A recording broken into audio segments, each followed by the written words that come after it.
Welcome to the #1 source for information, news, and opinion on your Columbus Blue Jackets. This is CBJ in 30, presented by Telhio Credit Union. You can also find the audio version on the CBJ Radio SoundCloud page, Apple Podcasts, TuneIn, Spotify, Google Play Music, or wherever you listen to your favorite podcasts. Now here's your host, Bob McElligott. Welcome to CBJ in 30, presented by Telhio Credit Union. And the Blue Jackets coming off a very disappointing loss last night to the Chicago Blackhawks, 2-0, the final score. The Blue Jackets, for as much offense as they were able to find on Tuesday, they couldn't find any in the game last night. I'll tell you more about it right after I tell you about Telhio Credit Union. You know, Telhio Credit Union, they started putting people ahead of profits all the way back in 1934. That's a long time ago. And ever since then, it's just become what they do. And they can help you. Maybe you don't know that yet, but I can tell you how you can find out if they can help you, and probably find out that they can help you. Just go to their website at telhio.org, surf around, click on the different tabs, look at what their services are, what they have, what perks they provide, that maybe where you have your money right now, they don't provide those same perks. That's all you have to do. Just look at it, find the information. If you can't find everything that you need, there's a live chat option on the right-hand side of the screen during business hours. But give them a chance to make their pitch to you just by going to their website.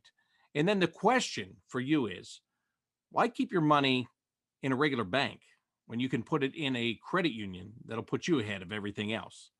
Telhio Credit Union, find them on the web at telhio.org. Yes, a very disappointing game for the Blue Jackets last night. I thought they came out and they played much better in the first period than we've seen recently. And they were doing a lot of good things. First of all, they got out of their own end much easier than they have in recent games. That was a good thing. They generated scoring opportunities. That's a good thing. But they just couldn't get the puck in the net. And they were facing a different Chicago goaltender for the first time this year. The first 5 games that they faced Chicago in, Kevin Lankinen was the goaltender. This time, it was Malcolm Subban. And Subban, yes, he got lucky with a couple of posts, but he made the saves that he had to make. And that's the bottom line. He did that when he had to do it. First period, I thought was very good by the Blue Jackets. I thought they set a pretty good tone. It was 0-0 after 1. In the second period, they did get hemmed in their own end a fair amount of that period. They did struggle with Chicago. Chicago, I thought, was the better team in the second period of the game. But still, when it was over, it was a 0-0 game. And even as the players said afterwards, they felt that in the third period, it was one goal that was going to decide the game one way or the other. And that's exactly the way that it worked out. And to nobody's surprise, not mine anyway, it was Patrick Kane that wound up with the puck on his stick. Jonas Korpisalo came out, tried to cut down the angle on him, but Patrick Kane scored. He gets his 10th of the year, his 31st point of the year for the Chicago Blackhawks, and they go up 1-0. And the Blue Jackets still had time, and they still had opportunities, and they still put the puck on net, and Subban still made the saves that he needed to make. And eventually the Blue Jackets just basically ran out of time. They had power play chances, didn't look bad, created opportunities all night long, but just couldn't get the job done. The empty netters set the final score at 2-0, and the Blue Jackets finish a homestand where they wind up losing 3 out of 4 games. And it's and even though they lost the first one against Chicago in overtime, right now is the time they need points. And they know that they need points. And they know it's imperative that they get points. And they weren't able to get any points in that game last night. Now, again, you can go through that game, and I could go through and I could pick out several different options, or several different things, I should say, that were really good. Things that they did better last night than they have been doing in recent games. But the end result is they still lose the game. Did they create enough pressure on Malcolm Subban? Did they get enough screens in front of him? Did they make his life difficult in last night's game? Not difficult enough is the answer to that question. So the Blue Jackets lose the game. But this is one loss where I feel like they don't have to come out of it saying, you know, who are we? What's our identity? All of that stuff.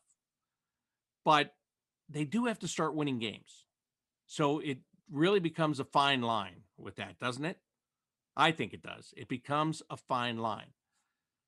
Emil Bemstrom was put back in the lineup last night. I don't even know what to say about Emil Bemstrom anymore, to be completely honest with you. I've gotten to the point where I feel bad for the kid because I feel when I'm watching him play from afar, and I feel like he is so nervous and he doesn't want to make a mistake and he doesn't want to get himself in a position where he's going to be out the next game. But yet he puts himself in a position where he's going to be out the next game. Is it because he's skating nervous? Is it because the NHL game is still too much for him right now? He's still trying to make the adjustments and he's still not making those adjustments? I don't know. I don't know the answer to that question. I do know that putting him in last night, to me, he didn't look any different than the last time that he played. And that's not a good thing because he needs to find some confidence. He needs to become an NHL player. And, the pressure is on him. I'm sure it's not easy for him at all. He's got a big shot. I didn't see him really taking that shot last night. Again, from upstairs, I thought he was nervous. I thought he was looking to pass. I thought he was afraid to make mistakes. If I'm wrong, I'm wrong. But that's the way it appeared to me in that game. And he continues to be an enigma. He played really well in Europe at the start of the year before training camp opened. He comes over here, and again, the adjustments that he needs to make, he's still having problems making those adjustments. I'm not hanging a game on him or anything like that. I'm just pointing it out. Now, let me tell you about two other guys that came back into the lineup last night, defenseman Zach Werenski and Michael Del Zotto. Del Zotto looked like the Michael Del Zotto from 2 games ago. He had to miss the one on Tuesday. I thought he was fine. Zach Werenski, I thought he looked really good. I thought he skated really well. I thought he created. I thought he looked like the Zach of old. Would have been nice if that Zach of old would have had a goal, but it would have been nice if anybody would have had a goal, right? But I thought he looked good, and that's a good sign for the Blue Jackets as they go into Nashville for their next set of games on Saturday and Sunday. But again, let's not lie about it. At some point, they have to start to put together wins and not go to overtimes and not go to shootouts, but get the out and out 2 points one day and then the next day and then another day. They need to do that. If they really want to be in the hunt when it comes down to the end, they've got to start winning some games. They've got to start accumulating points. As John Tortorella likes to say, you got to put points in the bank. And they're not putting in the bank after last night's game for sure. Not putting them in there. And even the overtime games and the shootout losses. In other years, if you're doing that against Chicago, not a big deal. Not a big deal because normally they're not in your division. So you're giving up 1 point. Okay, but you're getting a point. Okay, that's good. But all of these games are 4-point games. All of these teams you're playing against are the teams you're vying for playoff positioning against. So it's important. They've got to find it. I think they took a step toward finding it last night, but they didn't find it. They didn't get the points. They've got to start getting some wins. There's no question about that. So today's the day that I could really go for a feel-good story. And the good news is I found one this week on Twitter, which is amazing because I don't think you find very many good things on Twitter, but I did. I found a story about 4 girls from Grand Rapids, Michigan. Now, as you can imagine, even here in Ohio, the attendance to high school sporting events is very limited. In Michigan, it's even more limited. And when it comes to high school hockey, you don't get very many people in the building. But here are 4 girls that have found a way to get themselves not only in the building, but to bring the entire experience to the world. Yes, that's right. I said to the world. Now, their names are Amber DeYoung, Maria Rocco, Maria Jacobs, and Kayla Riley. Now, the ironic thing is they don't even all go to the same school. Amongst the 4 of them, they go to 3 different high schools in Grand Rapids. But somehow, through sports and friendship, they've all come together and they've been able to do a great thing. Now, the high schools that they go to are Forest Hills Eastern, Forest Hills Northern, and Grand Rapids Catholic. Those are the three high schools that they go to. But again, they've all come together and they've been able to produce this hockey broadcast. And when I talk about producing it, I'm talking about running a camera, doing the play-by-play, and getting it out to the world. And those things might sound simple. They are far from simple. It takes a lot of work. It takes a lot of dedication. And these girls have taken to it, and they've really made a name for themselves. So I saw this story this week, and I thought, you know what? Last night's game was hockey is for everyone. And here is a great example of that. As these girls have gotten together, they went from individuals to a group, and they are providing a great service, and they are making a lot of people happy. So I said to myself, you know what? For the Friday edition of CBJ in 30 presented by Ohio Credit Union, I need to talk to these girls. And thankfully, every single one of them was available. So I was able to get a hold of all of them at the same time and talk about what they do. So without further ado, let me bring you their story. So first of all, I want to ask you, who's the ringleader of this whole group? Who came up with this idea? Amber. Amber, tell me a little bit about how you came up with the idea and how you got your friends here together to turn you into hockey broadcasters and a production crew. Well, it all started back in November when I tried out for the varsity hockey team for the third time and got cut again. And Coach Bissett was like, this year with COVID, it's going to be really hard for people to see our games. And our football team actually had been broadcasting all of their games along with the volleyball team. And so he was like, oh, would you possibly be interested in live streaming the hockey games? I was like, sure, that I can go to the games then. I love broadcasting. I do it for school. I have a bunch of fun with it. Then I texted Maria Rocco, who's one of my ice hockey teammates, and was like, hey, do you want to do this with me? And she's like, yeah, let's do it. And then we did the first game. Just the two of us. Didn't go very well. We need more people because I cannot run a camera and do play-by-play at the same exact time, because then the camera is not on what's going on, or I'm not talking about what's going on. It just didn't work. So Maria, actually, the other Maria Jacobs, my field hockey teammate, actually texted me, was like, hey, do you want any more help with the live streams? I was like, yes, we need more help.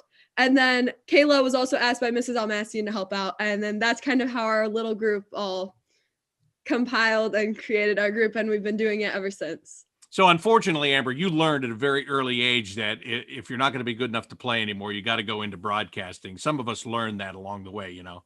Well, I mean, I still play. Yeah, well, yes. I shouldn't have said you're not good enough. You didn't, when the chance isn't there anymore at that level, then you got to find another way to be involved, right? Yeah. Yeah, that's perfect. All right, so let me ask you, and I'll start with you, Maria Rocco. What is your main job during these broadcasts? My main job is just to take care of like it going live and keeping track of like the time and the score and stuff. And I'm basically like the tech person, where I'm like in charge of like making sure the camera's in and like all the audio and everything's working.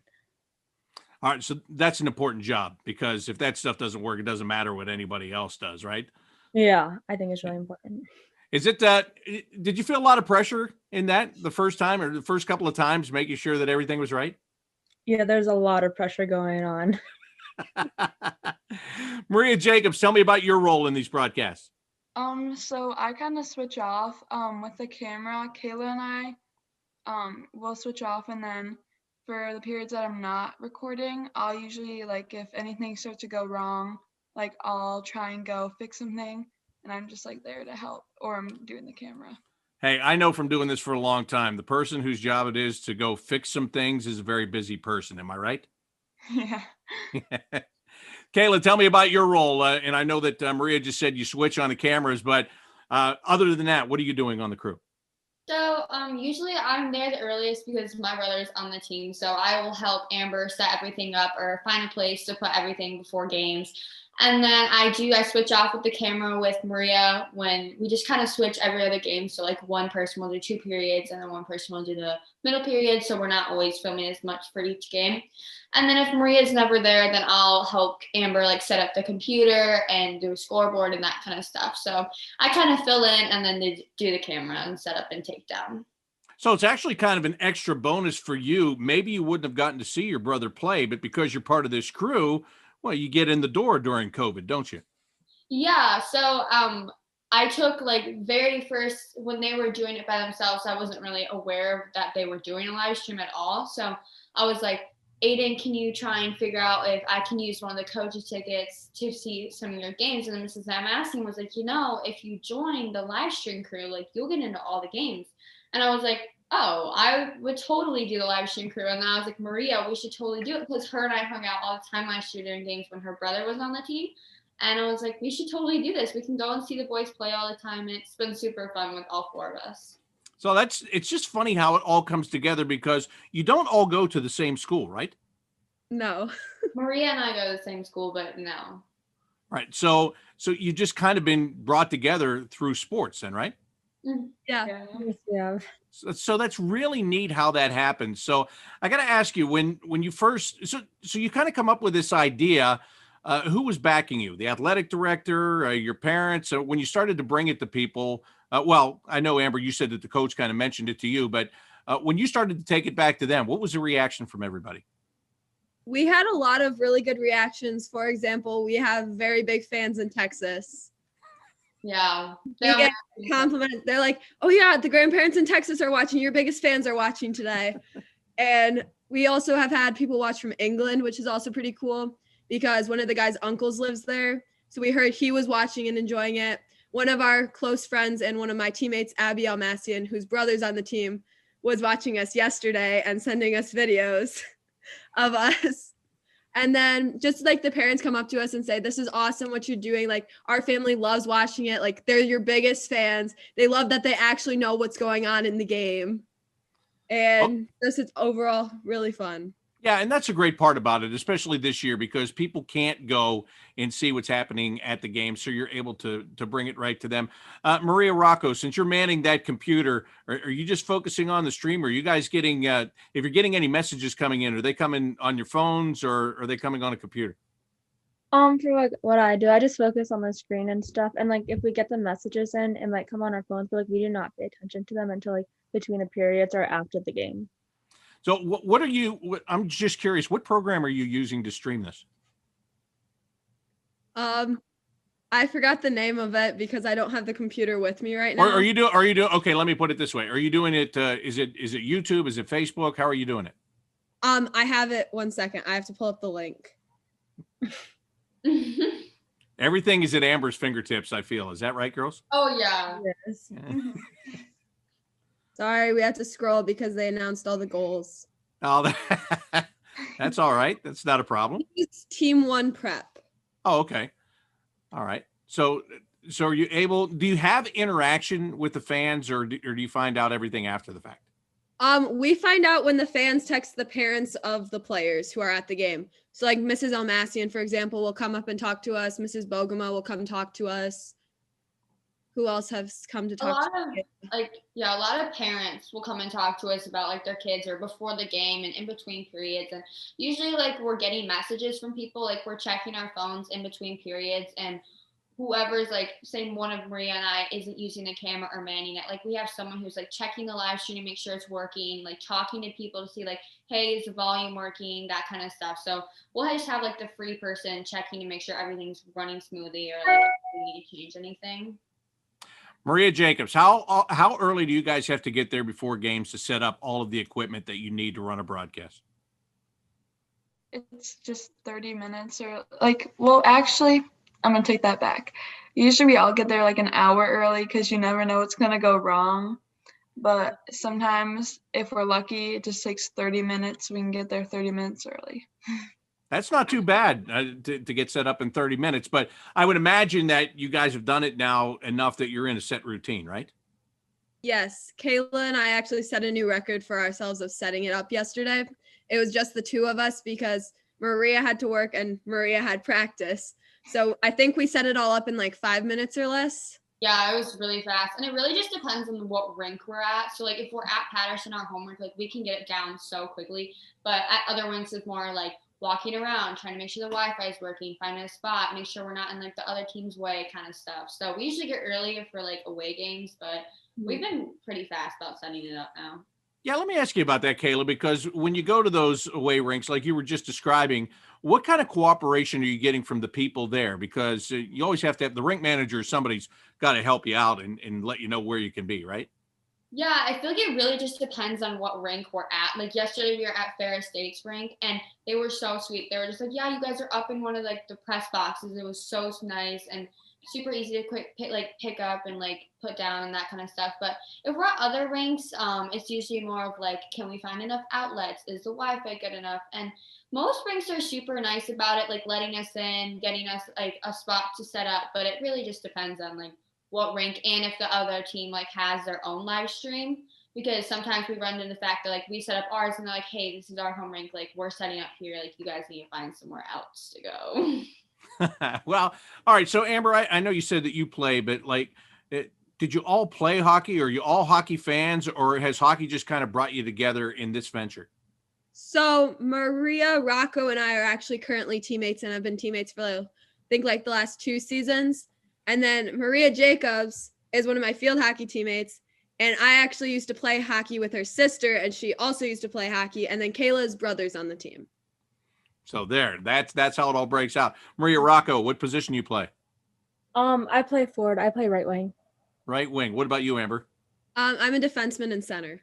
Oh, okay. Well, you know what? Center has to have defensive responsibility, so I guess that makes sense, right? Yeah. And I'll tell you what, Maria Jacobs, I've called field hockey, and that is a game. People think that ice hockey and field hockey are the same thing. Not even close, are they? No, not at all. That was an education for me when I was calling field hockey. After a couple of times, I think I started to figure it out a little bit. Yeah, there's a lot of calls, which is funny because when you watch it for the first time, they're like, why is the ball stopping? Like, why can you not run into each other? Why can you not hit each other? That's the questions that I asked myself too at the time. So I'm glad that you said that, Amber. I really appreciate that. Kayla, how much does your family appreciate that? You know, first you get to be there and you get to see your brother, and I know there can be brother-sister rivalries, but I'm sure he appreciates you being there. And what's it just mean to you guys as a family that you can all be in the same place? We're super excited that like I just get to go to all the games because it's Aiden's senior year, so it's his last year playing hockey. After this, he'll be done. And he took a break from hockey because he played super competitive soccer. And he played AAA hockey, so he needed a bit of a break and he chose soccer. So he's only been playing hockey again for 2 years, and this is his last year. So it's really great that I just get to see him finally like get to play again, and he loves hockey so much. So it's great for us to be able to all be there and watch. The one thing that I didn't ask you about is the reaction from the players themselves. I mean, yes, the families tell you things, but look, in this case, the players are, classmates and, their peers and all of that. So which one of you wants to at least start it off and tell me how the players have reacted to your broadcasts? Well, there's a few of them that go to my school, but most of them actually go to Maria and Kayla's school. But from one of them, Tyler Nicholson, he's one of the seniors in my grade. And he's like, we really appreciate what you're doing. Like, our families love that they can, like, if they can't make it, for example, his brother plays college. So, like, his parents can't always make it to their games. So he's like, it's nice that they can be watching his game while at his brother's game. So, Maria, when at your school, what kind of feedback do you get? Are you guys rock stars with the hockey players or what? Wait, me, Maria, or other Maria? Yeah, which one? How many go to your school, Maria Jacobs? A lot go to our school. Yeah. Okay, a lot go to your school. Yeah, there are a lot, but yeah, I like see them in the hallway. Like my favorite is Kalen McLay. He'll come up to me and I'll be like, yeah, my mom was saying how much she loved the live stream. Like you guys are doing such a good job. And yeah, they're all so sweet about it, and they always will come up to us and tell us how we're doing a good job. And it's just really good feedback. So Maria Rocco, are you embracing this somewhat stardom in the hockey community? Yeah, I am. I actually do not go to any of their schools. Yeah. I just do it because I also am a senior and I can't go to like my school senior year hockey season. But like I have noticed like right before the games and stuff, a bunch of the players have like, come up to us and asked us to like give some of their grandparents or like uncles some shout outs and stuff.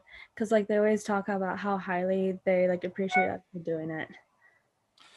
Amber, so all of you guys are in the Grand Rapids area, and I've been to Grand Rapids many times because I spent a long time working in the American Hockey League. Used to come in there and play against the Griffins. Many times I was not happy with the outcome of that game, whereas you guys might have been. But what's been your favorite hockey team, Amber? Who are the like?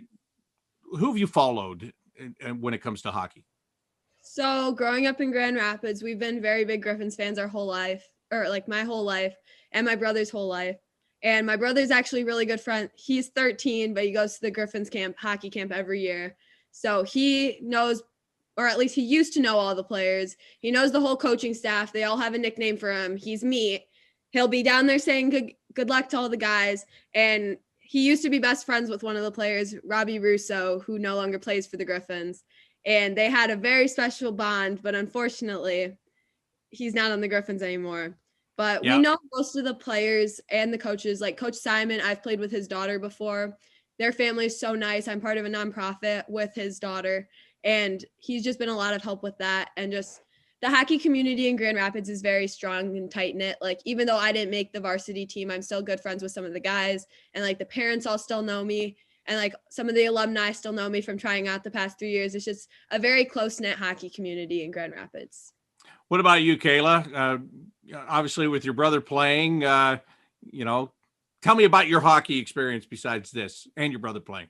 Well, so when Aiden quit, it was crazy. I went to my first varsity game like 3 years later. He comes back and you walk in, and as Amber said, like everyone is so close knit in Grand Rapids, like through hockey. Like I walked in and everyone was like, "Oh my gosh, you guys are back! Like Aiden's playing again." All this, like everyone was this big deal that Aiden was back, and it was crazy because everyone knows everyone in Grand Rapids who plays hockey. Like you somehow know someone. Like after the games, the boys are always talking to their travel teammates, taking pictures every single game.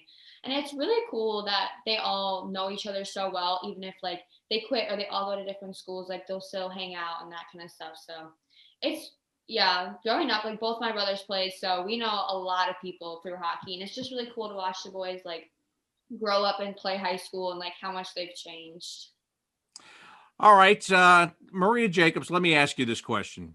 Having this experience, is this something that you might want to do with the rest of your life, or what are you looking to do? As the saying goes, what are you going to do when you grow up? See, it's funny. We got asked this the last time we had like an interview. And I guess if I got the chance to be like a broadcaster for like hockey, I would not hate it. Like that would be a very fun job. But I'll probably go into something math related, kind of boring, but Hey, you know what? You could do advanced statistics. They're huge in sports now, and that's math. yeah, there you go. You know what? Maybe advanced statistics is for me.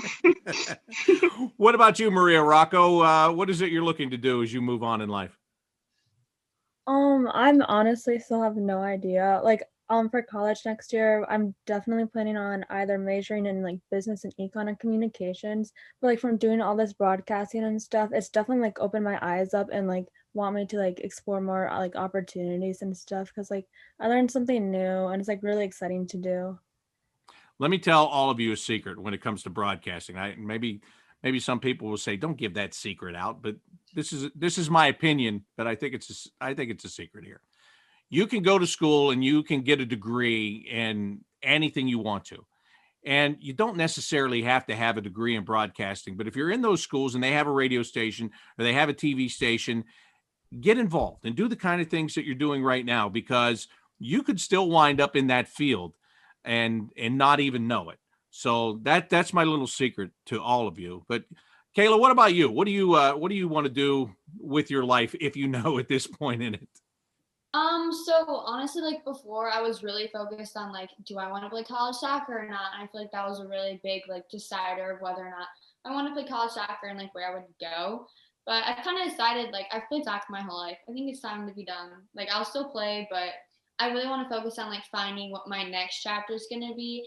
And I've really been looking into being a sports PR rep. So, like, kind of that kind of field of publication for a sports team. So I think that'd be really cool. And I think that this is really just kind of added into that, me wanting to still do that and find, like, a college that'll be good for me to keep doing that. That's great. And Amber, I did save you for last because you handle play-by-play on the broadcast, and that's what I do in my job, and I am very fortunate to do it at the National Hockey League level.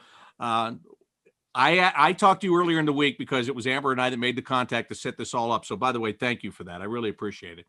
And you said that broadcasting is not necessarily the direction that you're going to go. Tell us what you're going to do. So as much as I love broadcasting and I would love to work for ESPN and work in sports broadcasting, I'm actually going to school nursing on pre-med track to become a pediatric oncologist. Well, that's a much more noble career than hockey broadcasting. Work in sports broadcasting a little bit though. You can. And like I said earlier, it's not necessarily about the degree. It's about finding a way to do it. And you know what? Even if you're going back in and doing high school games and rinks, wherever you're going to college, or maybe it's after college and you're back at home and you want to do that, this is always something. It's just like playing, most people probably keep playing whatever sport on the rec level for fun, right? As you were talking about, you can still get together and broadcast for fun. This is something that nobody can ever take away from you because, Amber, you guys already know how to do it all. Yeah. Well, I want to thank all of you for joining me and talking about your journey there in Grand Rapids and about doing high school hockey. I think it's great. There's so many things about this that I think is great. I think it's that you don't all go to the same school, but you've all been brought together. There are little connections that brought you all together to the same place. You all share the duties, and the bottom line is the biggest thing is you're making so many people happy by putting out these broadcasts. So many people that can't go to games, and you are able to bring the game to them. And like you've said, it's all over the world. It's amazing. It's all over the world. So girls, thank you so much. Congratulations on being brave enough to put this together and for doing a really great job of it. Amber, is there anywhere, if people wanted to check in on a game, when do you have a game coming up and where can people find it? So currently the next game is this Saturday at Patterson against our hometown rivals, Forest Hill Central Rangers.